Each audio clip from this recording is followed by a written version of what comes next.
سأقبل يا خالقي من جديد كما أنت مني إلهي تريد وأرجو إذا أنت تقبلني جنان الخلود ومنك المزيد جنان الخلود ومنك المزيد عصيتك ربي وأمحلتني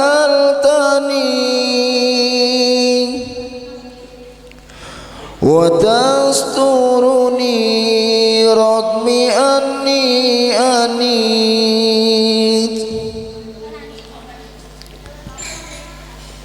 لأنك ربي غفور ودود رحيم بكل الورى والأبيد رحيم بكل الورى والأبيد أتيتك يا خالقي باكيا ودمع العسى كل حين يزيد فقد قلت في العين لا تقنطوا وإن تعف عني فذا يوم عيد فإن تعف عني فذا يوم عيد السلام عليكم. Alhamdulillah. Assalamualaikum warahmatullahi wabarakatuh. Alhamdulillah, alhamdulillahi rabbil alamin. Assalatu wassalamu ala asrafil anbiya'i wal mursalin wa ala alihi wa ashabihi ajma'in, amma ba'd. Qala Allah ta'ala bil kitabil karim, a'udzu billahi minasyaitonir rajim. Bismillahirrahmanirrahim. Ya ayyuhalladzina amanu ittaqullaha haqqa tuqatih wa la tamutunna illa wa antum muslimun. Shadaqallahu adzim. Ingkang kula bekteni guru kita Habib Abdullah bin Ali Alkab. Alhamdulillah beliau sampun dawuh, bapak-bapak, ibu-ibu dan anak-anakku semuanya, santriwan santriwati majelis Ahad pagi yang insya Allah dimuliakan Allah Subhanahu wa Ta'ala. Salat dan salam monggo dipun kunjukaken dumateng junjungan kita Nabi besar Muhammad sallallahu alaihi wasallam. Semoga baginda Nabi berkenan mengakui kita semua sebagai umatnya, dan besok akhir zaman beliau berkenan memberikan syafaat kepada kita semuanya. Bapak dan Ibu yang dimuliakan Allah Subhanahu wa Ta'ala, monggo kajian Ahad pagi dipun bikak kanthi wawasan umul kitab ala hadiah li syafaati Rasulullah Muhammad sallallahu alaihi wasallam. Syamul Fatihah. A'udzu billahi minasyaitonir rajim. Bismillahirrahmanirrahim. Alhamdulillahirabbil alamin. Arrahmanir rahim. Maliki yaumiddin. Iyyaka na'budu wa iyyaka nasta'in. Ihdinas siratal mustaqim. Shiratal ladzina an'amta 'alaihim ghairil maghdubi 'alaihim waladdallin. Amin. Matur nuwun. Assalamualaikum warahmatullahi wabarakatuh.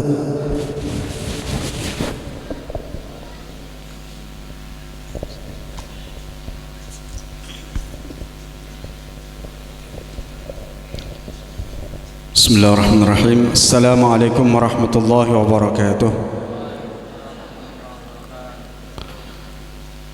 Alhamdulillah. Alhamdulillahi rabbil alamin.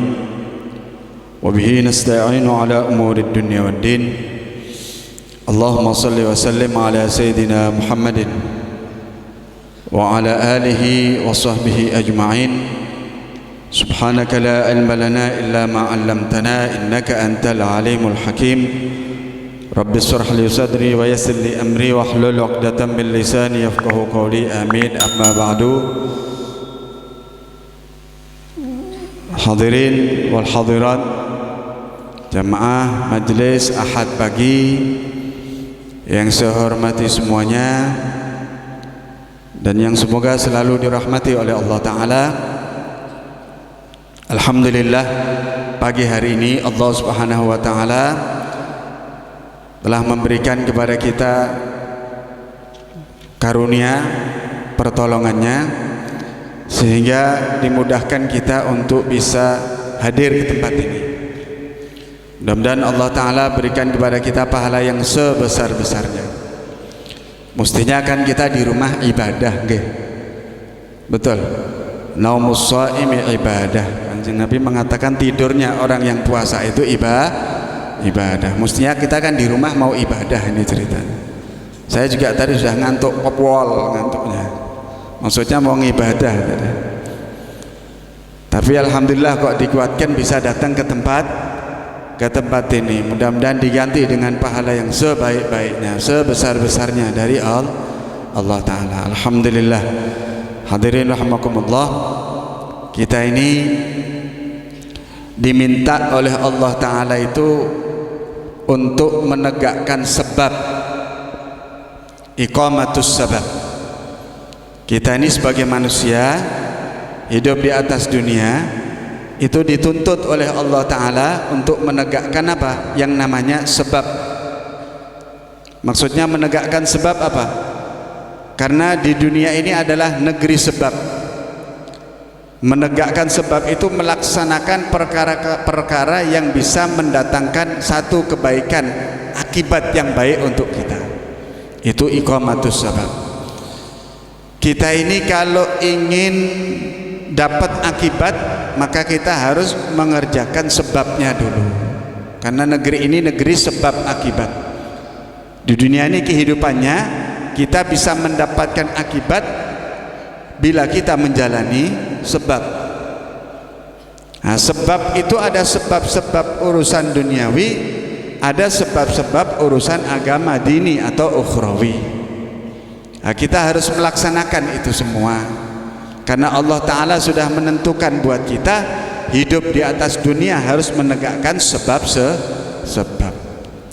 Yang ingin pintar, yang ingin dapat ilmu, ya sebabnya harus sinau, harus ngaji, harus nyantri. Itu sebabnya. Tidak mungkin orang dapat akibat dia langsung pintar, dia dapat ilmu kalau tidak ada sebabnya, kan gitu. Orang ingin dapat hasil, ingin dapat harta, ingin dapat sesuatu, maka dia harus mencari sebabnya, harus bekerja, baru dia mendapatkan hasil, kan begitu. Pahala dari Allah, janji-janji yang Allah berikan, Allah akan sampaikan kepada kita, dapat syurga, dapat ridhonya Allah, dapat kedudukan yang tinggi, derajat di sisi Allah. Itu ada sebabnya. Apa? Iqamatus sabab. Kita harus menegakkan sebab itu, kita harus kerjakan, yaitu ibadah. Ya, kita kudu sholat, kita kudu puasa seperti saat hari ini. Mudah-mudahan Allah terima amal ibadah kita selama bulan Ramadan dan di bulan-bulan yang sebelumnya. Wabil khusus ibadah puasa kita Allah Ta'ala terima semuanya. Amin ya rabbal alamin. Ini harus, sudah jadi keharusan buat kita. Maka barang siapa yang dia menegakkan sebabnya dengan menjaga syarat-syaratnya, menegakkan sebab-sebab kebaikan. Kita ambil contoh, kita kalau ingin dapat kemuliaan, keridhaan dari Allah, pahala yang besar, janjinya Allah, kebaikan dunia akhirat kita dapat, maka kita harus menjalankan sebab yang namanya ibadah ketaatan. Nah, ketaatan ini kalau kita kerjakan, namun dengan apa? Dengan kita mohon kepada Allah sehingga kita dijadikan ibadah kita tadi diterima, dan ibadah tadi kita kerjakan dengan baik. Syaratnya ibadah tadi dikerjakan dengan apa? Dengan ikhlas. Ibadah tadi dikerjakan dengan tulus, ya. Ibadah tadi dikerjakan dengan mengharap ridhonya Allah, dan kita mohon kepada Allah setelah kita beribadah, setelah kita melakukan ketaatan, kita minta kepada Allah, ya Allah terimalah amal ibadah saya. Nah, orang yang seperti ini nanti kalau sudah dapat pertolongan, kekuatan dari Allah, dia bisa berbuat amal, melakukan sebab-sebab kebaikan, kemudian amalnya tadi diterima oleh Allah, hingga amalnya tadi diterima oleh Allah walau qalil, walaupun amalnya tadi sedikit. Kita kalau mengerjakan sesuatu kebaikan itu, kalau kita kerjakan dengan baik dan kita mohon supaya diterima, syarat-syarat ketaatan tadi yang walaupun sedikit kita kerjakan, maka ibadah tadi diterima oleh Allah. Nah, kalau ibadah tadi diterima oleh Allah, walaupun amal yang kita kerjakan, taat ibadah tadi kita sedikit sekali, tapi kalau sudah diterima, yudha'ifhu ad'afan katsiratan, maka Allah melipat gandakan amal taat yang sedikit tadi di sisi Allah. Allah lipat gandakan sampai kelipatan yang sangat banyak. Maka kata ulama bagaimana? Wa idza uqimat alaihil mawazin, maka amal ibadah yang sedikit yang diterima oleh Allah kemudian dilipat gandakan oleh Allah, ini besok di hari kiamat amal yang sedikit tadi kalau ditimbang di atas mawazin, timbangan-timbangan, amalnya tadi diletakkan di atas timbangan, kemudian di satu sisi timbangan yang lain dibandingkan dengan ibadahnya seluruh penduduk langit dan bumi, amal yang sedikit yang diterima Allah ditaruh, dibandingkan, ditimbang dengan amalnya seluruh penduduk langit dan bumi, mabayasil makan, maka lebih berat amal yang sedikit tapi diterima oleh Allah. Jadi bagaimana? Jadi kita ini kalau beramal, berbuat kebaikan, termasuk ibadah puasa, perhatikan amal tadi bisa diterima oleh Allah. Yang penting bukan banyak-banyaknya dulu, tapi yang penting amal ini bisa diterima oleh Allah, terutama puasa. Nah, sedangkan puasa itu ibadah yang berat. Kalau sholat kita kerjakan berapa menit? 5 menit kelar. Puasa kita kerjakan berapa menit? 5 menit selesai. Umroh kita kerjakan berapa menit? 2 jam selesai umroh. Jih Pak Haji, umroh itu cuma 2 jam selesai, ya. Itu pun sudah lama 2 jam itu. Kalau cepat mah Masjidil Haram kosong setengah jam kelar, 1 jam rampung, ya. Cepat sebentar. Orang haji pun ada waktunya, paling cuma 1 bulan. Itu hitung perjalanan PP, ya. Kalau mulai ibadahnya kan mulai wukuf di Arafah, nah waktunya tidak lama, ya. Tapi kalau puasa ini betul-betul ibadah yang berat. Makanya Kanjeng Nabi mengatakan as-shaumu nisfus sabri. Ibadah puasa itu ibadah yang seperti orang melatih setengah daripada kesabarannya. Ibadah puasa itu satu bentuk ketaatan yang menguji kesabaran kita. Makanya pahalanya besar. Allah simpankan pahala tadi di sisi Allah sendiri, rahasia. As-shaumu li wa ana ajzi bihi. Pahala puasa itu khusus untuk saya, kata Allah. Nanti sayalah sendiri yang langsung akan membalasnya. Nah, maka dari itu ibadah puasa ini kita berusaha untuk kita kerjakan sebaik-baiknya. sehingga puasa kita ini sempurna. Nah, puasa yang baik, puasa yang sempurna itu bagaimana?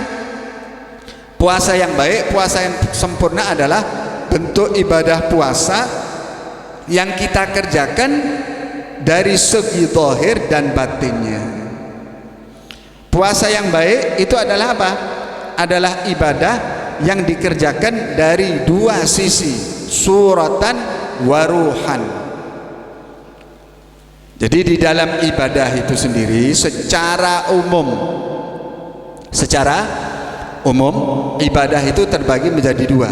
Ibadah yang dikerjakan manusia ada suratan, gambaran luarnya, ibadah segi zahirnya, waruhan, dan ibadah tadi punya sisi batinnya, rohnya. Semua ibadah. Jadi ibadah itu tidak cuma luarnya saja, tapi ada batinnya yang harus dikerjakan. Dua-duanya ini harus kita kerjakan. Seperti ibadah puasa. Puasa ini ibadah yang ada puasa itu zahir dan batinnya. Puasa dari segi suratan atau ruhan dan ruhannya. Nah, puasa dari segi suratuhu, gambaran puasa dari segi zahir, yaitu yang dijelaskan oleh para alim ulama, dijelaskan oleh para fuqaha, ahli fikih, yaitu apa? Al-imsaku anil akli wasyurbi wal jima'i wa an kulli muftirati. Puasa dari segi zahir yaitu puasa mencegah diri dari segala hal yang bisa membatalkannya, makan, minum, dan semua hal yang bisa membatalkan ibadah puasa itu sendiri. Min tulu'il fajri, sejak terbitnya fajar shadiq, yakni masuk waktu subuh, ila ghurubis syamsi, sampai tenggelamnya matahari masuk waktu maghrib, ma'an niyati, diiringi dengan menetapkan niat, berniat di malam hari. Ini kata ulama, ya. Faman akala au syariba, maka barang siapa dia puasa, dia makan di tengah-tengah puasanya, au syariba, atau dia minum, karena sebab apa? Sengaja dia tahu itu, maka batal puasanya. Atau dia berpuasa tapi lupa, dia di malam hari lupa, tidak berniat. Karena syarat orang yang berpuasa itu pertama apa? Rukun puasa itu tabyid, niat yang diinapkan di malam hari.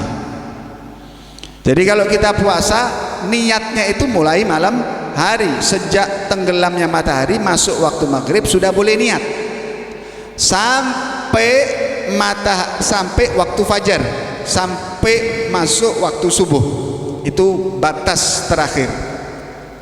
Maka barang siapa dia lupa berniat, hukumannya wajib baginya al-imsak.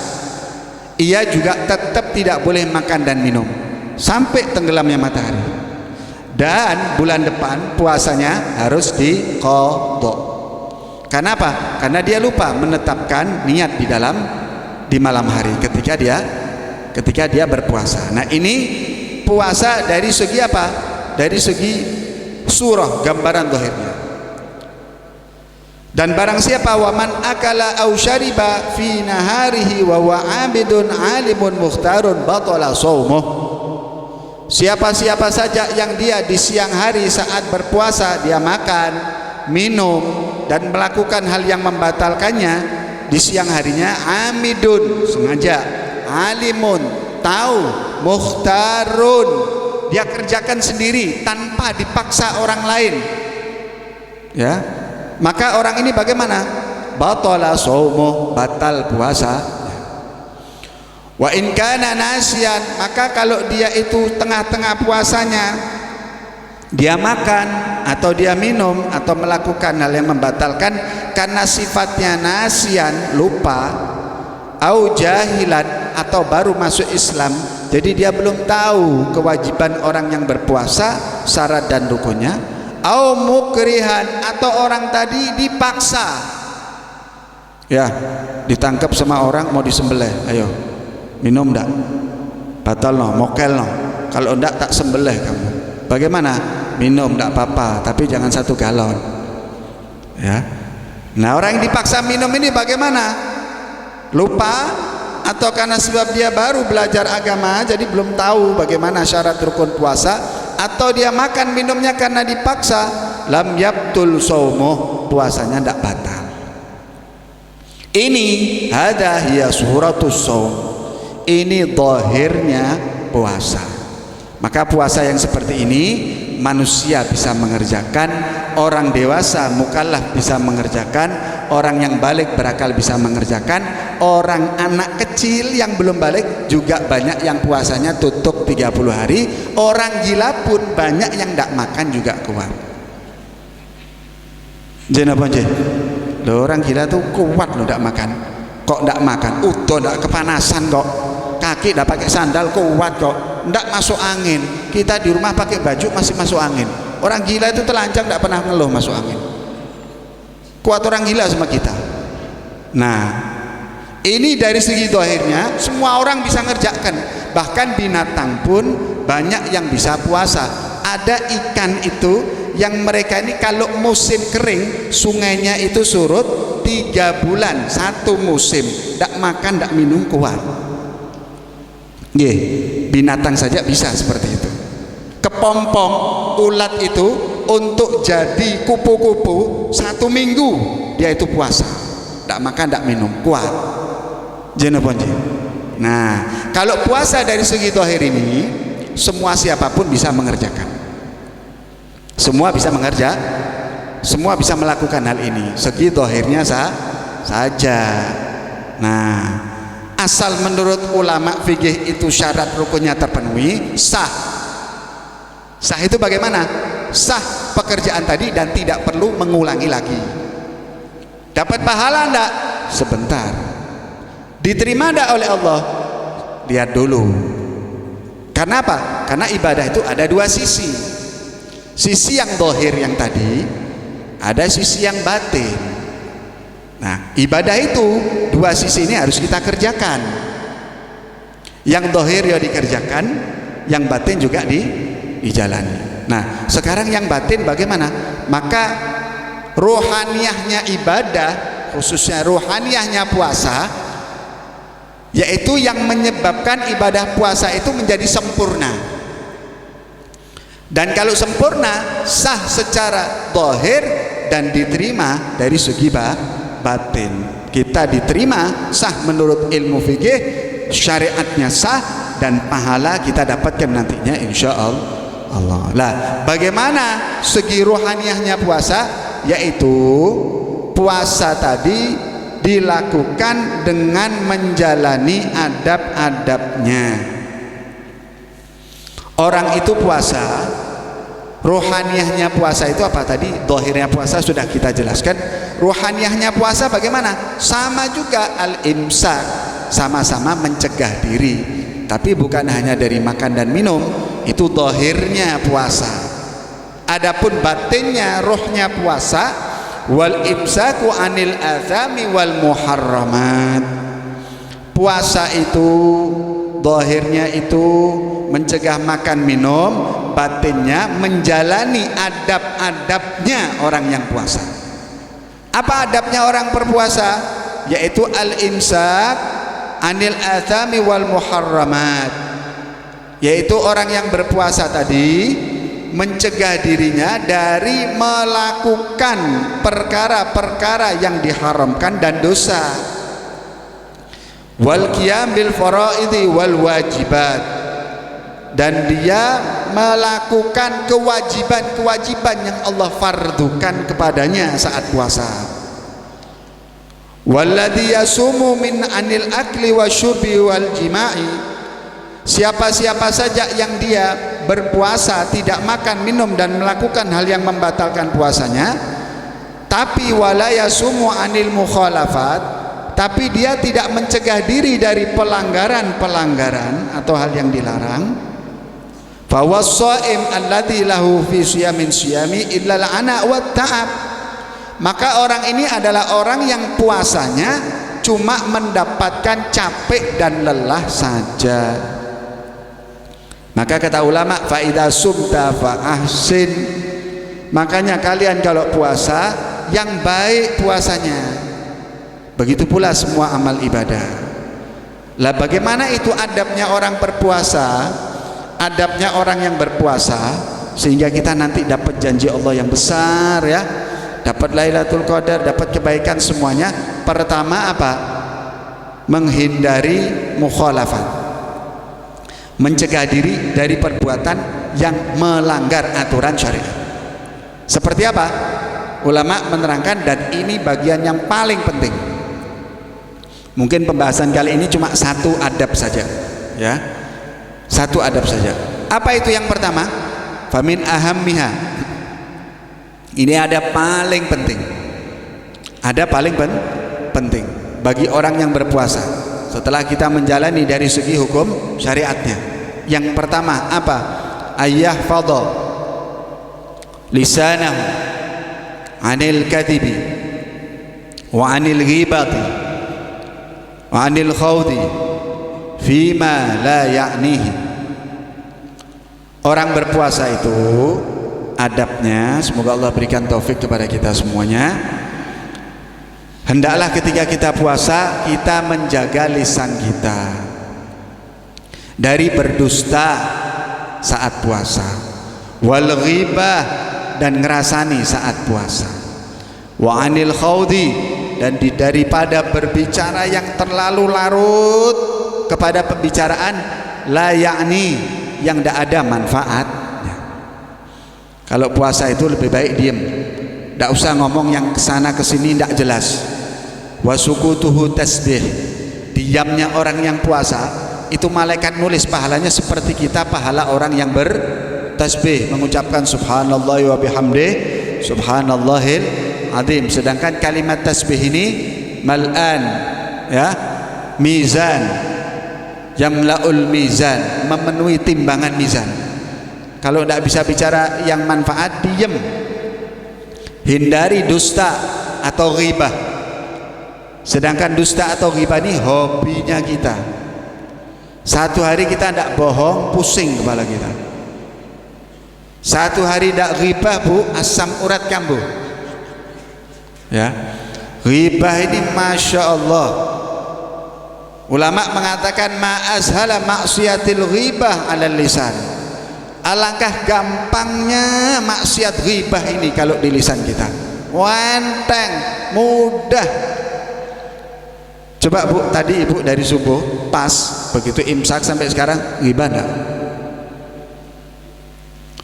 Ya, ini yang bawa kereta enggak sampai-sampai. Sudah jam segini aku tiwas sayu dandan durung teko-teko, Pak ini ngendi? Sudah ghibah bu. Mana ini yang jemput? Yang diributkan tukang jemputnya ya. Ini ghibah bu. Ibu kalau satu hari saja bu tidak ghibah bu, mustajab doanya ibu ya. Satu Ramadan tidak ghibah, wali jenengan Pak, insya Allah jadi wali Pak, minimal wali murid ya. Tidak ghibah itu, masya Allah. Lah padahal ghibah ini menggugurkan pahala. Jadi kata Nabi bagaimana? Kam min shaimin laisa lahu min siyamihi illal ju' wal 'atas. Berapa banyak orang yang puasa, dia sudah niat, dia tidak makan, tidak minum, sudah haus, sudah lapar, tapi tidak dapat kecuali cuma haus dan lapar, sudah syarat terpenuhi, tapi kenapa kok masih tidak dapat apa-apa? Yaitu tadi adabnya tidak dijalankan. Hindari dusta dan ghibah. Bagaimana? Ulama mengatakan al-ghibah, ghibah ini tidak muncul kecuali dari apa? Takhlid, daripada engkau banyak kumpul sama orang, sering duduk-duduk, nongkrong-nongkrong sama orang. Makanya kalau bulan puasa sebisa mungkin kita hindari sebab-sebab yang bisa timbul perghibahan nasional. Nah, kalau sudah duduk 1, 2, 3 orang sudah mulai nawaitu ya toh. Paham tuh bu ya, difahamin ya. Hindari, dimpet sik bu, jangan dulu. Ini daripada puasa kita remuk ya, lebih baik ditahan dulu, jangan jangan ghibah, tahan dulu. Ini yang bisa merusak pahala kita. Kita sudah capek, sudah lelah, tidak digaji. Jenengan 1 bulan kerja sama tuannya tidak digaji. Katanya kita, loh Pak, oh saya ini sudah kerja sebulan kok saya tidak digaji. Lah kamu kerjamu tidak sesuai yang saya mau kok. Saya suruh ngangkat tembok malah jenengan ngangkat pasir. Saya suruh nyuci piring malah nyuci rumahnya orang. Ya tidak saya gaji. Jadi apa sih? Lah kita sudah capek, haus, lapar, jangan sampai tidak digaji oleh Allah. Ya, hindari itu. Yang kedua, yang terpenting berikutnya, wa ayyahfadha ainahu wa udunahu anin nadhari aw istima'i ila ma la yahillu lahu. Yaitu orang yang puasa, rohnya puasa, adabnya orang puasa, ia menjaga pandangan matanya dari memandang yang diharamkan. Ya, bapak-bapak jangan lihat TikTok ibu-ibu itu. Ya, yang mbak-mbak ibu-ibu juga gitu, santri. Jangan lihat bapak-bapak. Ya, itu tidak dihalalkan. Maksudnya melihat di sini apa? An-nadharu bisyahwah. Termasuk perkara yang membatalkan pahalanya puasa. Di antaranya apa? Al-kadzib wal ghibah wan nadhar bisyahwah. Dusta, ghibah, ngerasani, memandang dengan syahwat, dengan nafsu. Nah, makanya kalau puasa tahan-tahan lihat di televisi. Tahan-tahan, HP itu dikontrol. HP itu lihatnya disaring. Jangan sampai kita kasihkan lihat yang joget-joget.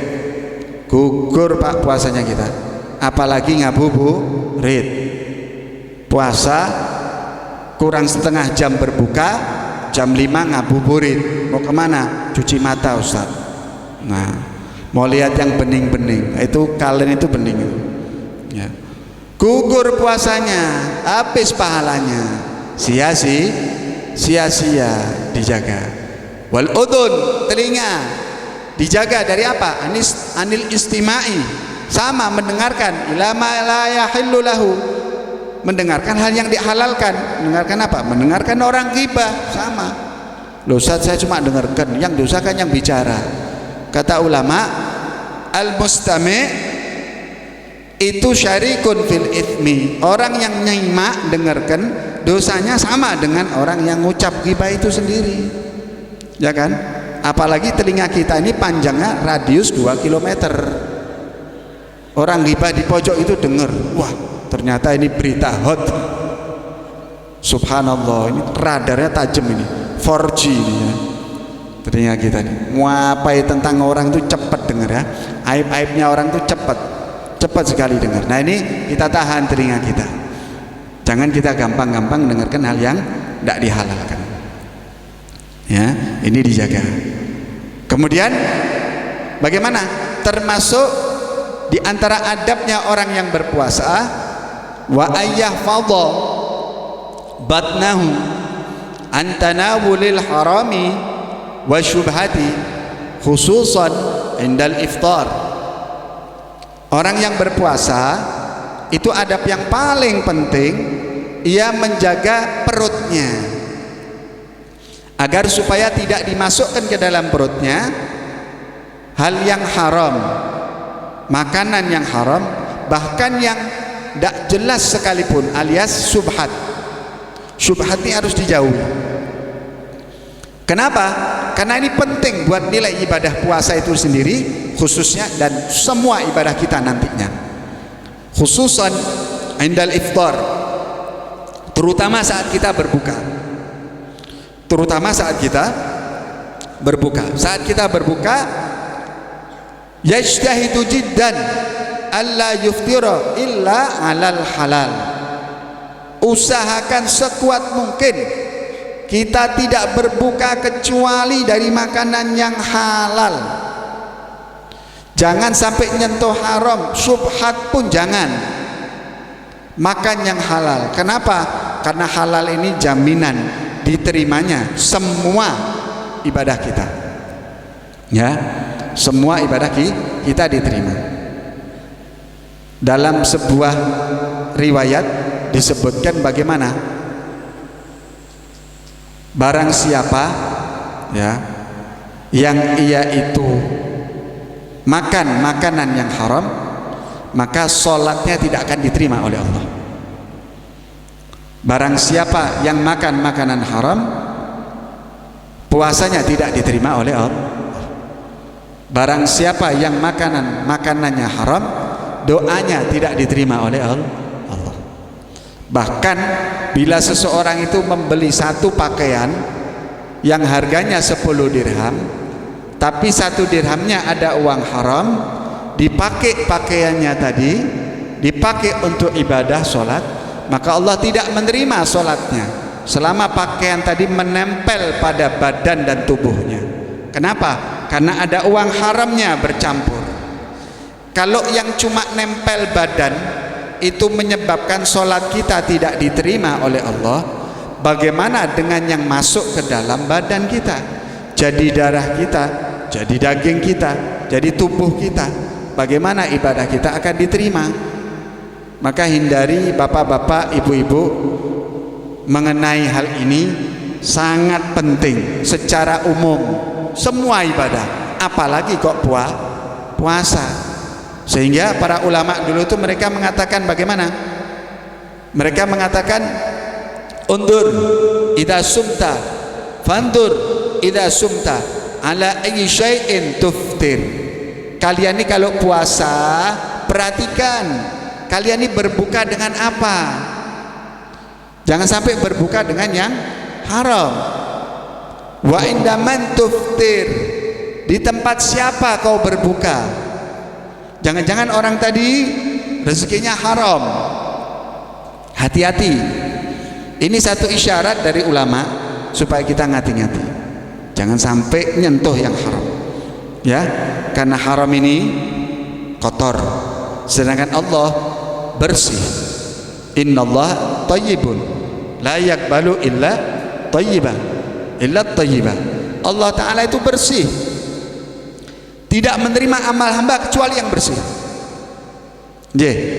Allah itu bersih dan hanya menerima yang bersih. Kalau kita beribadah bercampur dengan yang haram, yang kotor, maka tidak akan diterima oleh Allah. Walaupun anda sholatnya tiap malam sampai subuh tahajud, walaupun anda setelah mengerjakan yang wajib anda mengerjakan puasa sepanjang umur, walaupun kita sholatnya selalu di depan Ka'bah, bahkan sholat kita di dalam Ka'bah sekalipun, kata sahabat, kalau engkau itu sholatmu selalu di depan Ka'bah, tidak pernah berhenti berdiri sampai tubuhmu seperti tiang, dan engkau berpuasa sampai tubuhmu seperti busur panah melengkung saking kurusnya, maka semua ibadahmu tadi tidak ada satu pun yang diterima oleh Allah sampai engkau memperhatikan tentang perkara apa yang masuk ke dalam mulutmu ini, ke perutmu ini. Ya, sampai kau perhatikan apa yang masuk ke dalam perut. Karena ini penting sekali. Banyak sekarang orang mengabaikan perkara halal haram. Ya, riba ditabrak, yang syubhat tetap ditabrak, cari-cari dalil supaya halal. Efeknya sangat besar, tidak akan diterima ibadah kita, apalagi puasa kita hindari. Nah, ini penting. Ya, dikatakan oleh Imam Ghazali, orang itu kalau dia mengerjakan ibadah tapi dari makanan yang haram, dari makanan yang haram, kata Imam Ghazali, maka konsekuensinya 3. 1, makanan haram yang masuk ke perut itu jadi api, itu pasti.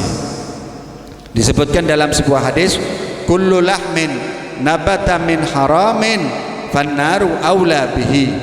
Semua anggota badan seseorang, tubuh seseorang, daging seseorang yang tumbuh dari makanan yang haram, fannaru, maka api neraka aula bihi, lebih layak untuk membakar tubuhnya. Jadi api, bukan jadi ibadah. Tidak ada gunanya ibadah kalau kita masukkan sesuatu yang haram, jadi api.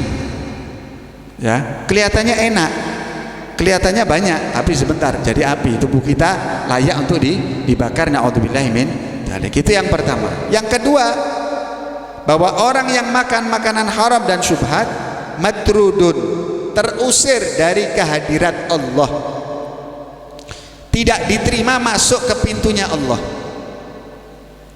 tidak diterima masuk di pintunya Allah. Kenapa? Karena Allah Ta'ala hanya menghendaki orang-orang yang suci, bersih. Kalau kotor tidak boleh masuk pintu rumahnya Allah. Nah, tidak usah jauh-jauh, Pak. Disebutkan dalam Al-Quran, wala junuban illa abiri sabilin hatta taghtasilu, dan tidak diperkenankan orang yang berhadas besar untuk masuk ke dalam masjid sampai dia mandi. Jen apa jen? Orang yang berhadas besar, laki-laki yang junub, perempuan yang haid nifas, tak boleh masuk ke masjid. Di pintu rumahnya Allah saja ditolak. Kenapa? Dia bawa kotoran, dia tidak bersih, ya. Bahkan menyentuh kitabnya saja tidak boleh.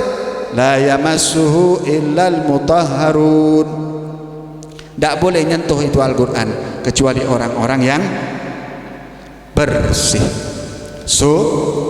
suci. Orang yang junub, jangankan hadas besar, hadas kecil tidak boleh tandeng Quran, haram. Jadi orang yang dalam kondisi tidak bersih tidak diterima masuk ke hadirat Allah. Itu sudah gambaran orang yang dalam keadaan hadas besar saja, bahkan hadas kecil, nyentuh kitabnya, nyentuh saja tidak boleh, masuk masjid saja tidak boleh. Lantas bagaimana yang kotor dirinya, haram dimasukkan, syubhat ditelan, tidak peduli ini halal haram, pokoknya bisa makan. Ini jelas ditolak oleh Allah. Jangankan diterima, baru mau sampai depan pintu saja diusir. Matrud orang ini, wal iyadu billah, tidak diterima oleh Allah. Yang ketiga, orang kalau makan makanan yang haram atau syubhat, maka pintu taatnya tertutup. Jadi walaupun dia mengerjakan taat, Allah tidak menganggap dia sudah berbuat itu. Jadi dianggap belum berbuat taat. Namanya taat itu apa? Amal baik dengan dasar makanan yang baik, itu baru taat. Nah, disebutkan di dalam hadis Nabi, at-ta'atu mahzunatun fi khazainillah. Perbuatan taat itu seperti kekayaan yang disimpan, ya, seperti satu lemari yang disimpan oleh Allah Ta'ala, kekayaan Allah. Jadi taat itu seperti satu lemari milik Allah.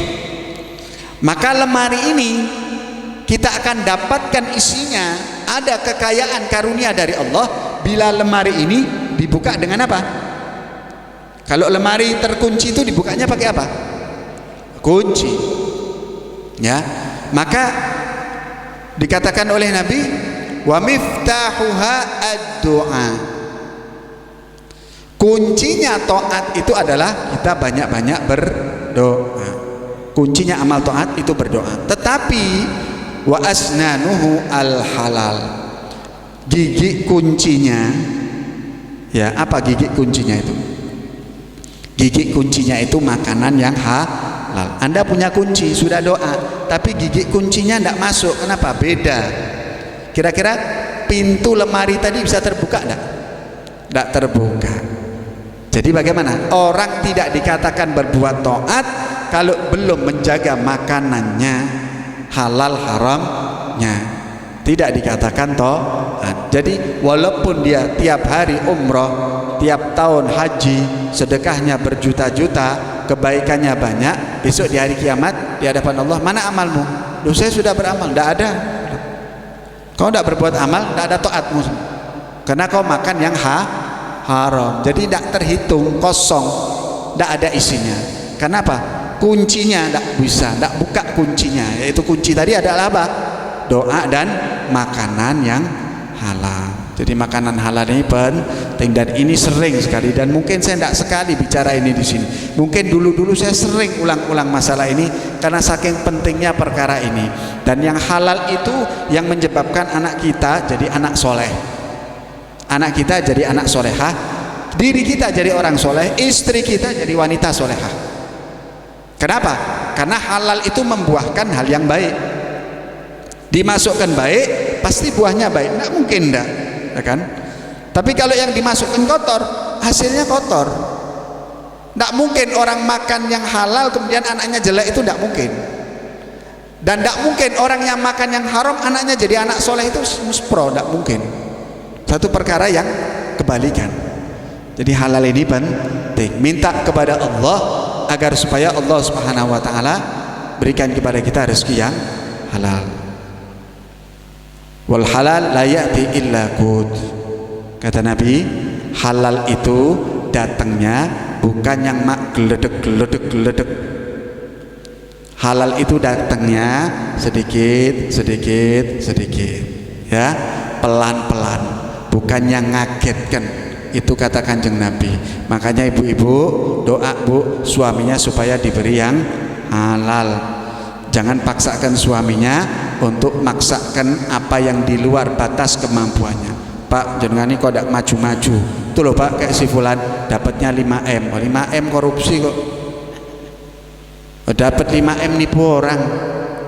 Ya, jangan lihat orang itu dari banyak hartanya, berkahnya itu.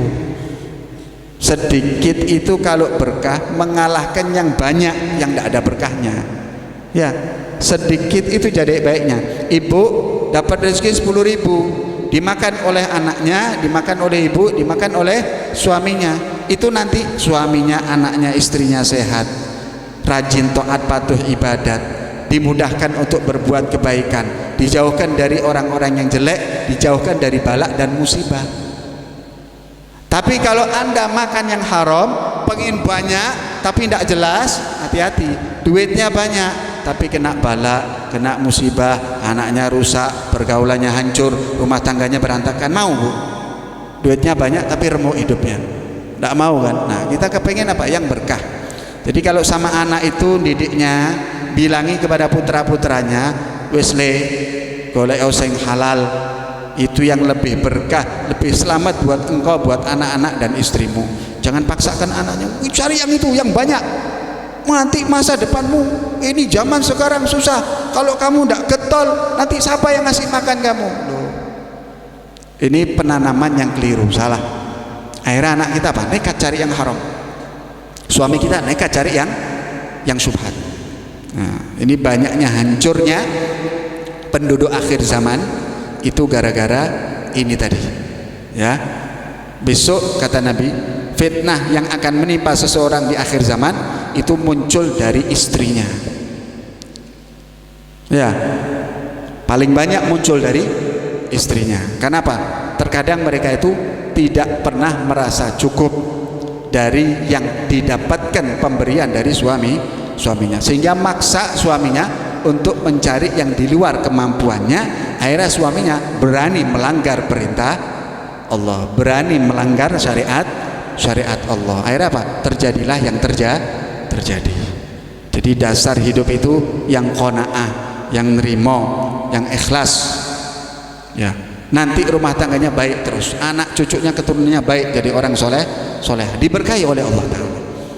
Nah, ibadahnya pasti diterima oleh Allah. Kalau sudah diterima, biar sedikit jadinya besar.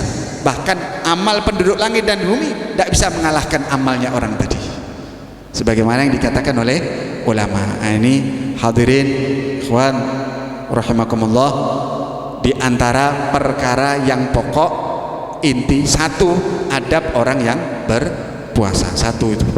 Waktunya misi berapa menit? Sudah habis ya? Sudah cukup ya? Sudah ngantuk bu ya? Suaranya bikin ngantuk ya? Insya Allah cukup? Nopo cukup? Insya Allah biar guru yang lain. Masih ada beberapa adab ya. Di antara adab orang yang berpuasa, nanti biar guru kita yang lain yang menerangkan, yaitu apa? Alla yukthirun nauma bin nahar wa la yukthirul akla bil lail. Orang yang berpuasa itu adab yang kedua, yaitu apa? Tidak memperbanyak tidur di siang hari dan tidak banyak makan di malam harinya. Nah, ini adab yang ini urusannya dengan kita mendapatkan rahasia puasa. Penting. Ya, kenapa? Supaya kita dapat rahasia cahaya Lailatul Qadar. Itu dapatnya apa? Dengan tidak banyak makan di malam hari, siangnya tidak banyak tidur. Kenapa? Membiarkan perut masih dalam keadaan kosong, merasakan sisa-sisa rasa lapar, itu membuat hati manusia bercahaya. Nah, kalau hati manusia sudah bercahaya, maka hati tadi siap menerima karunia dari Allah. Nah, malaikat Jibril turun, malaikat itu sifatnya cahaya. Dia turun ke bumi akan mencari wadah-wadah yang bercahaya seperti mereka.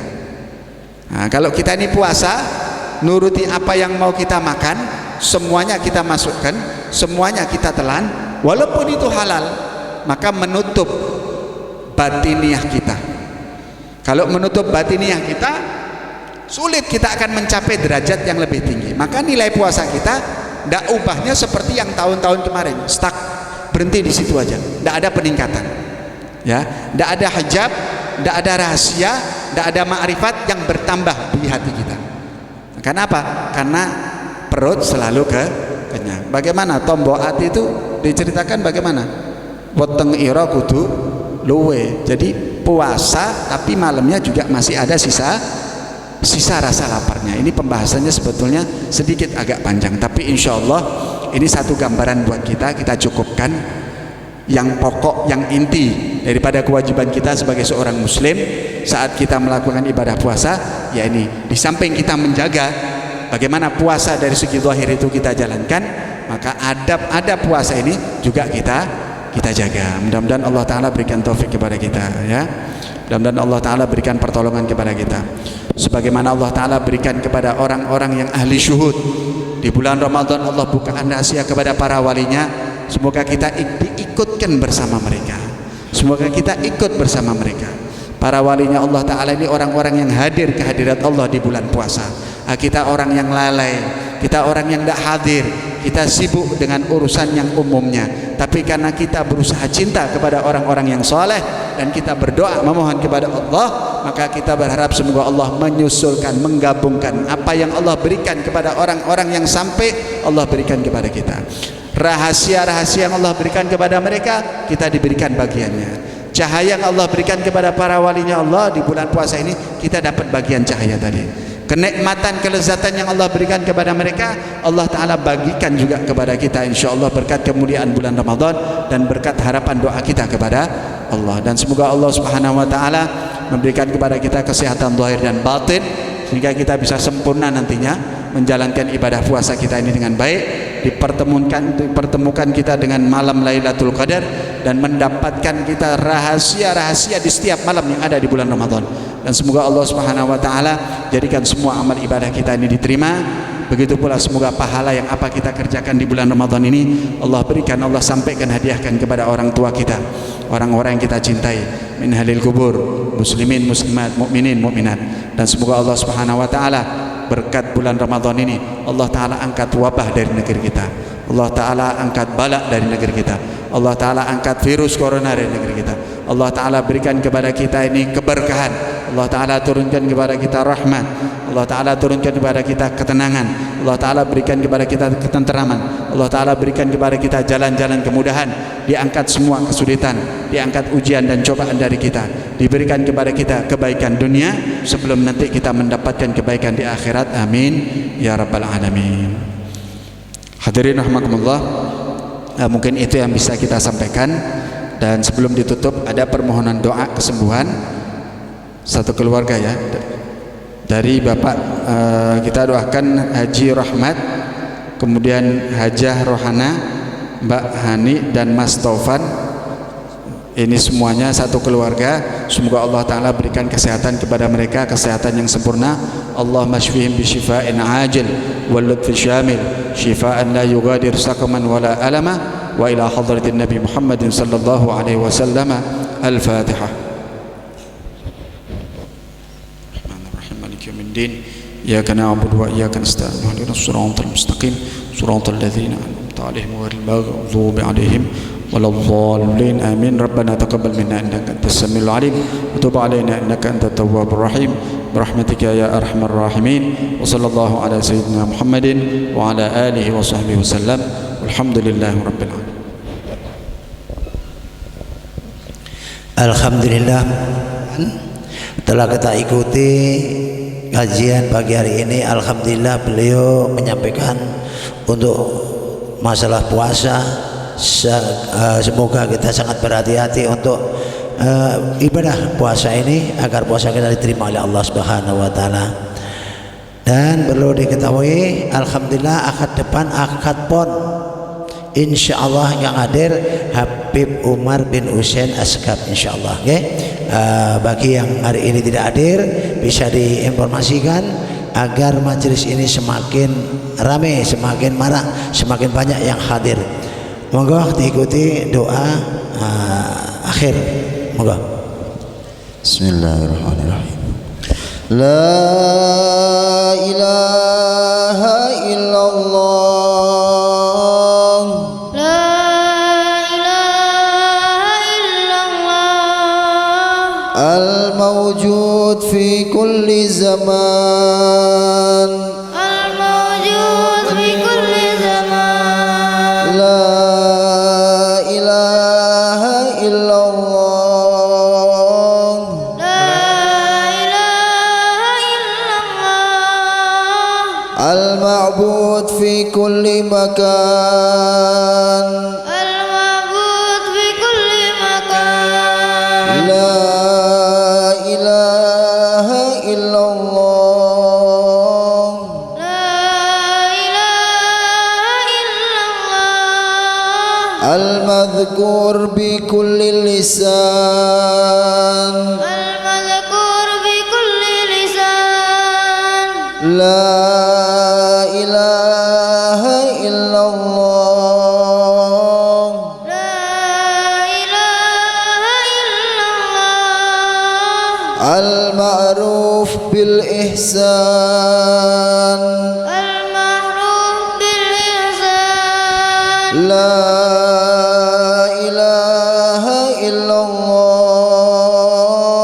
La ilaha illallah.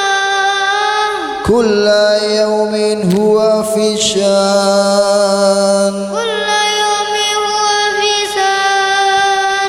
La ilaha illallah.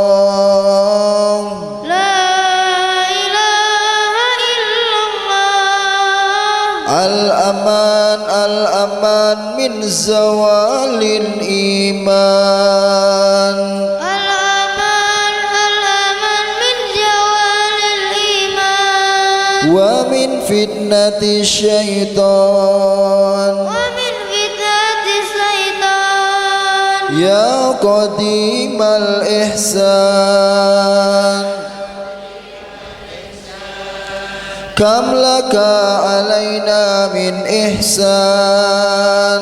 Kam laka alaina min ihsan. Ihsanukal qadim. Ihsanukal qadim. Ya Hananu ya Manan. Ya Hananu ya Manan. Ya Rahimu ya Rahman. Ya Rahimu ya Rahman. Ya Ghafuru ya Ghaffar. Ya Ghafur ya Ghaffar. Ighfir lana warhamna. Ighfir lana warhamna. Wa anta khairur rahimin. Wa anta khairur rahimin. Wa sallallahu ala sayyidina Muhammadin wa alihi wa sahbihi wa sallim. Lahumul Fatihah.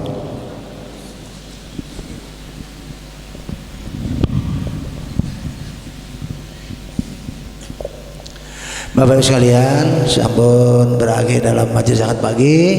Kunduripun derekaken ngantos tumugi papan panggihan piyambak-piyambak kanthi wilujeng sae saged pinanggih kesempatan akad depan akad pon kalih Habib Umar bin Husain Asgab insyaallah Allah ridho dipun berkahi sehat wal afiat amin. Monggo dipun tutup kanthi wasan hamdalah alhamdulillahirabbil alamin. Allahumma barik lahum. Wassalamualaikum warahmatullahi wabarakatuh.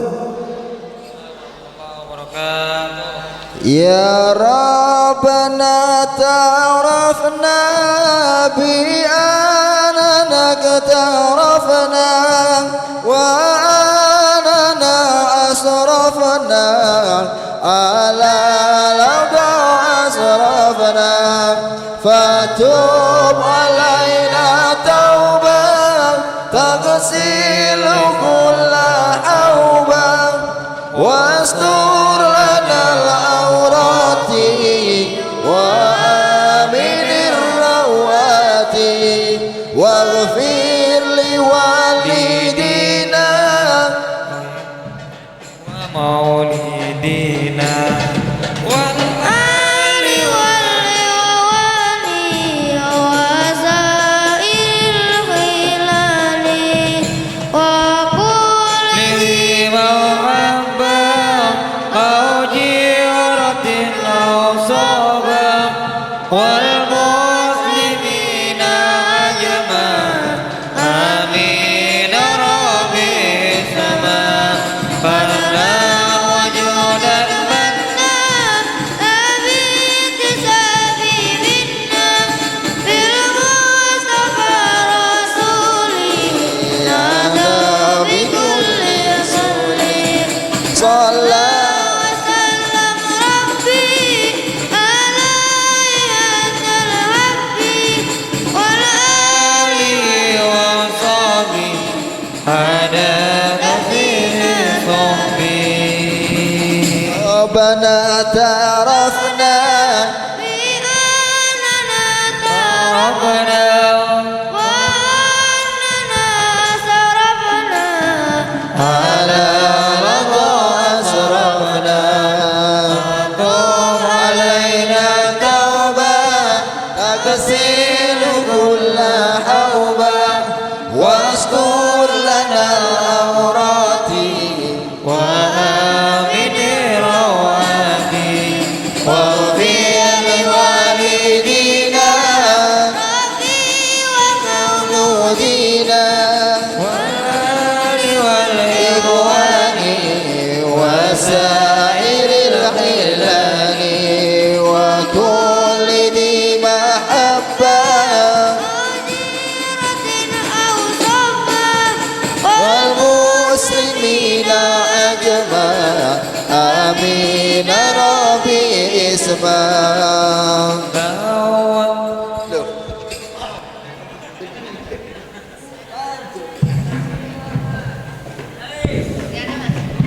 Fadlan wajudan manna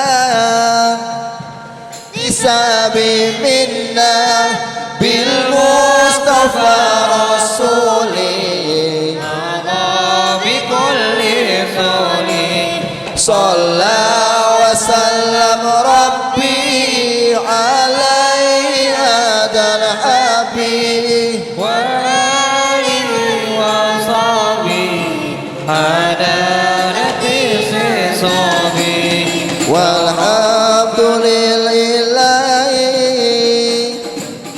wa tanahi daim mahabbatin nasai